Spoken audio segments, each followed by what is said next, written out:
Hey there, you looking kinda cute. Don't forget to subscribe and check out my other socials for more. Enjoy.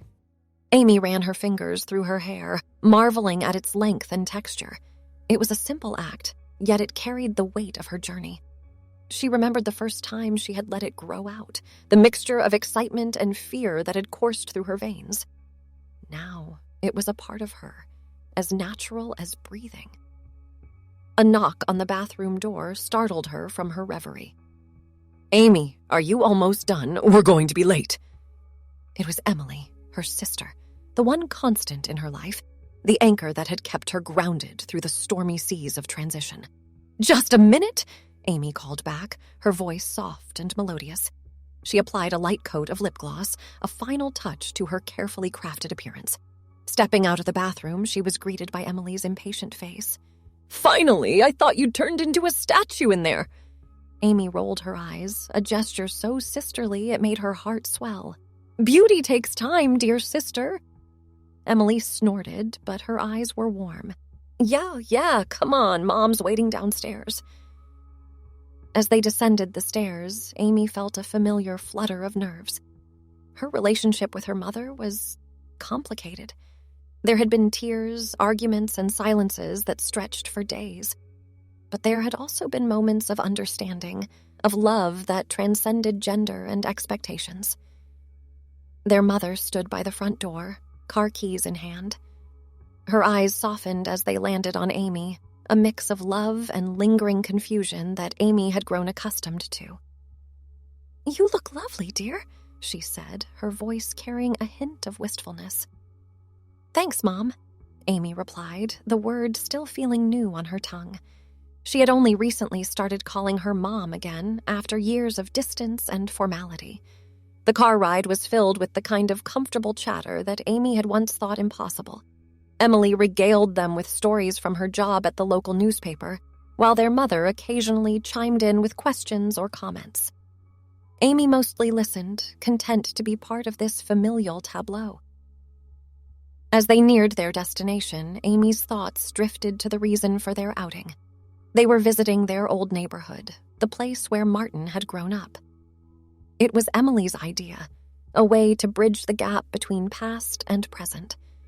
The car slowed to a stop in front of a modest 2-story house with a well-manicured lawn. Amy's breath caught in her throat as memories flooded her mind. The tree she had climbed as a child, skinning her knees and elbows. The driveway where she had learned to ride a bike, her father's steady hand on her back. "You okay?" Emily's voice was gentle, her hand on Amy's arm. Amy nodded, unable to speak past the lump in her throat. She stepped out of the car, her eyes never leaving the house. A middle-aged couple emerged from the front door, their faces friendly but curious. They had bought the house from Amy's family years ago and had agreed to let them visit. "Welcome," the woman said, her smile warm. "Please, come in." As they stepped inside, Amy was struck by how familiar yet different everything seemed. The layout was the same, but the decor had changed. It was like looking at her childhood through a funhouse mirror. "This is where we used to have our Christmas tree," Emily said, pointing to a corner of the living room. "Remember how you always insisted on putting the star on top, Amy?" Amy smiled, the memory bittersweet. "Yeah, I remember. Dad would lift me up on his shoulders." Their mother made a small sound, somewhere between a laugh and a sigh. Amy glanced at her, seeing the shadows of the past in her eyes. They moved through the house, each room a chapter in the story of their lives. The kitchen where they had baked cookies and made messes. The backyard where they had chased fireflies on summer evenings. And finally, they stood in front of the door to what had once been Martin's room. Amy's hand trembled as she reached for the doorknob. She felt Emily's reassuring presence beside her, their mother a few steps behind. Taking a deep breath, she pushed the door open. The room was different now, set up as a home office. But Amy could still see the ghosts of her past. The spot where her bed had been, the desk where she had struggled with homework, the closet that had hidden so many secrets. This is where it all started. Amy said, her voice barely above a whisper. Where I first realized I wasn't who everyone thought I was. Emily squeezed her hand. It's also where you started becoming who you truly are. Their mother stepped forward, her eyes glistening with unshed tears. I remember the day you told us. I was so scared, so confused. I didn't understand then, but I'm trying now. Amy turned to her, seeing the effort it took for her mother to speak these words. I know, Mom, and I appreciate it more than you know. They stood there in silence, the weight of the past and the promise of the future hanging in the air between them. After a moment, Amy squared her shoulders and smiled. Let's go. This isn't our home anymore. Our home is where we make it, together. As they left the house, thanking the current owners for their hospitality, Amy felt a sense of closure. She had faced her past, acknowledged it, and was ready to move forward. The rest of the day was spent exploring their old neighborhood. They visited the park where Amy and Emily had played as children, the ice cream shop that had been their favorite treat destination, and the school they had attended. At each stop, Amy found herself sharing stories, not just of Martin's experiences, but of how she had felt during those times. It was cathartic, being able to reframe her past through the lens of her true self. As the sun began to set, they found themselves at a small cafe, sipping hot chocolate and nibbling on pastries. The conversation flowed easily, punctuated by laughter and the occasional comfortable silence. I saw Patrick the other day, Emily said suddenly, watching Amy's reaction carefully. Amy's hand stilled, the cup halfway to her lips. Patrick had been her best friend growing up, but their relationship had become strained during her transition. The last time they had spoken, words had been said that couldn't be easily taken back. How is he?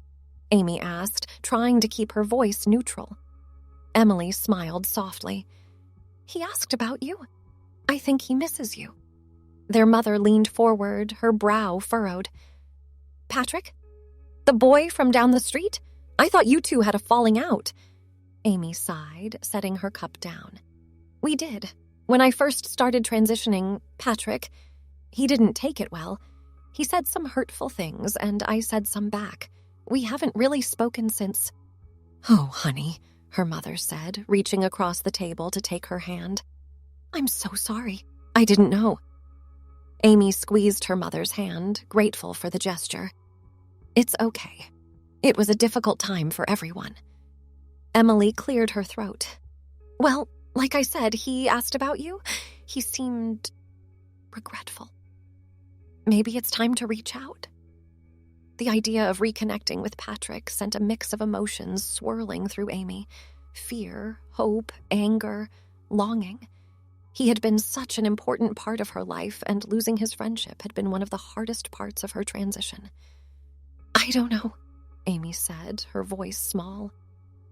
What if he still can't accept me for who I am? Their mother spoke up, her voice gentle but firm. Then that's his loss. But you'll never know unless you try. And if he truly cares about you, he'll see the beautiful, brave woman you've become. Amy blinked back tears, overwhelmed by her mother's words. It was moments like these that made her believe that their relationship could heal, could grow into something new and wonderful. Okay, she said finally. I'll think about it. As they left the cafe, the cool evening air nipped at their skin. Amy hugged her jacket closer, feeling a sense of peace settle over her. This day had been full of memories, both painful and joyful, but it had also been about creating new ones. Thank you both for today, she said as they reached the car. It means more than I can say. Emily pulled her into a hug. That's what family is for, sis. Their mother joined the embrace, her arms encircling both her daughters. I love you both so much, she whispered. As they drove home, Amy's mind wandered to Patrick. Could they rebuild their friendship?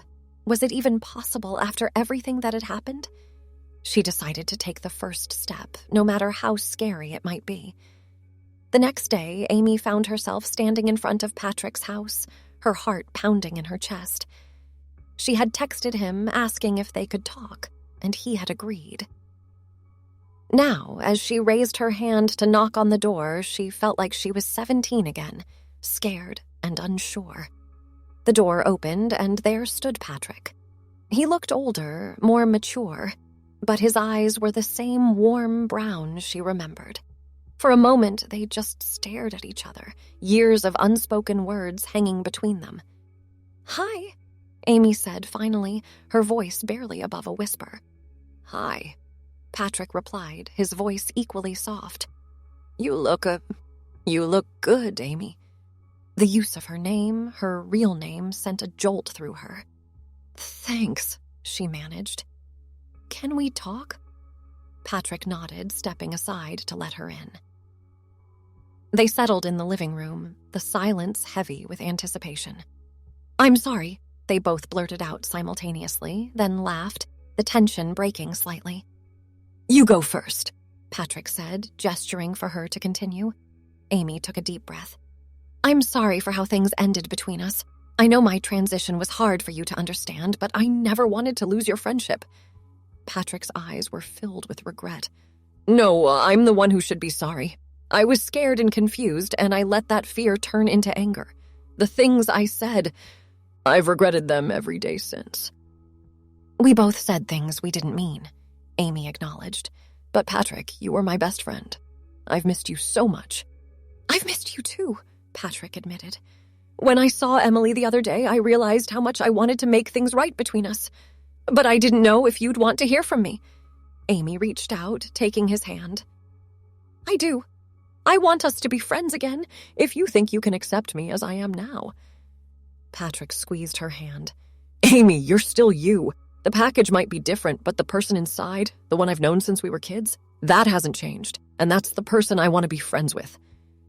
Tears welled up in Amy's eyes, and she laughed through them.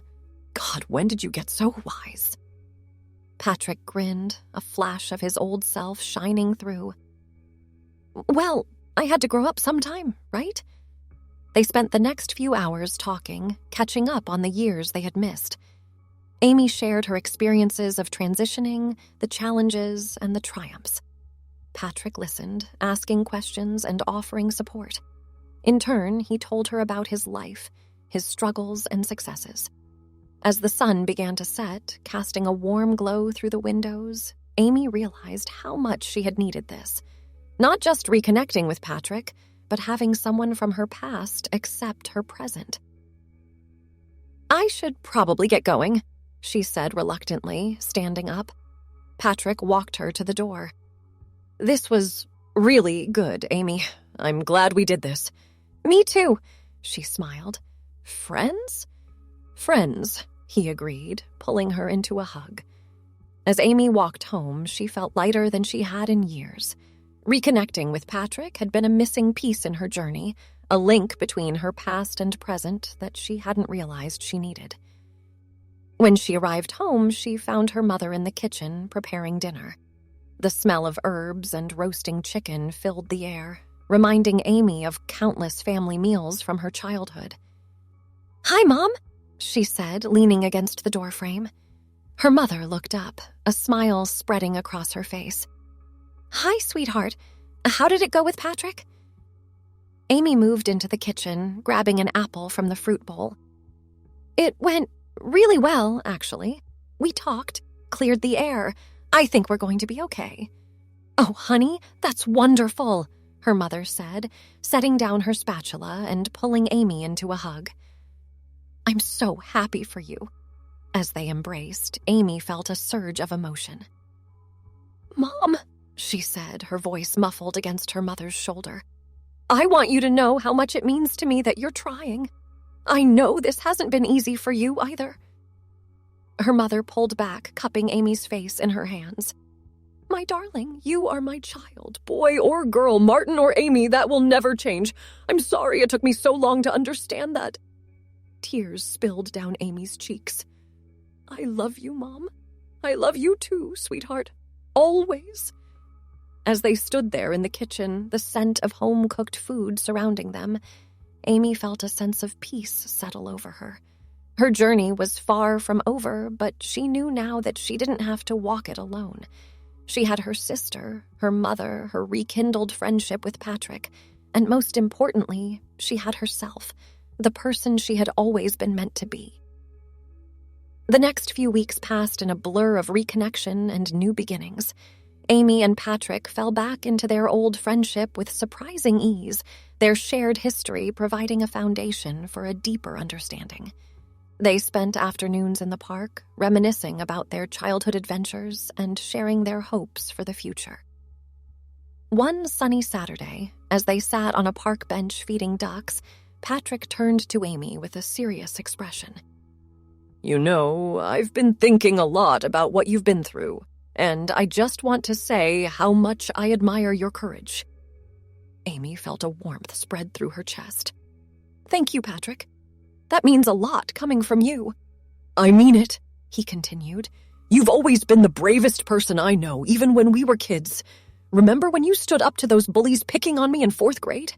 Amy laughed, the memory flooding back. Oh, God, I'd forgotten about that. Didn't I end up with a bloody nose? Patrick grinned. Yeah, but you gave as good as you got. That was the day I knew we'd be friends for life. As they chuckled over old memories, Amy felt a sense of completeness she hadn't experienced in years. Her past and present were no longer at war. Instead, they coexisted, each informing and enriching the other. At home, things were changing too. Her mother had started attending a support group for parents of transgender children, coming home each week with new insights and questions. Sometimes the conversations were awkward, but Amy appreciated her mother's efforts to understand. One evening, as they sat in the living room watching a movie, her mother turned to her with a thoughtful expression. Amy, can I ask you something? Amy nodded, pausing the film. Of course, Mom, what is it? Her mother hesitated, then said, Do you ever miss being Martin? The question caught Amy off guard, and she took a moment to consider her answer. I don't miss being Martin, she said slowly, because I was never really Martin.